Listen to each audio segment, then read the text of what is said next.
مفتي صاحب سلام، زه همایم د بونیر نه. زما دا سوال دی چې ښځه واده شوي نه نو د خاوند په د پلار په کور کې څه حق شته که نه؟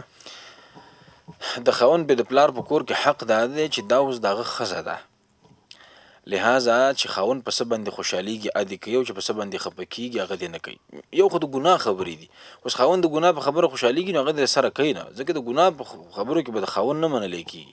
لا طاعة لمخلوق فی معصیة الخالق، د الله په نافرمانۍ کې به د هېڅ چا هم نه مني، نه به د خاوند مني، نه به د پلار مني، نه به د مور مني، نه به د لیډر د هېڅ چا به هم نه مني. بس دا لنډه خبره ده.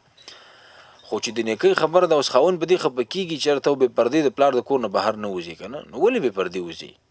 بغیر د ضرورت به د پلار د کور نه بهر نه وځي، نو ولې بې ضرورته وځي چې مارکیټ ته ځي او کله په یو دوکان کې سر ښکاره کوي، کله په بل دوکان کې سر ښکاره کوي، کله یو دوکاندار سر پردې نه شاته خبرې کوي، کله بل دوکاندار سر پردې نه شاته خبرې کوي، په دې د خاوند خفه کېږي، نو لهذا دا به نه کوي. دا د خاوند حقونه دي، لهذا د دې حقونو د پلار په کور کې هم که واده شوی هم نه ده، ښځه به د دې خبرو خیال ساتي. صحیح دی جی، ډېره مننه. ځکه د دې ښځې نیکنامي اوس د خاوند نیکنامي ده، د دې ښځې بدنامي د خاوند بدنامي ده، ټوله لانجه د هغه سر لځي که نه، لهذا دا د هغه په نکاح کې د هغه د خبرو به خیال ساتي.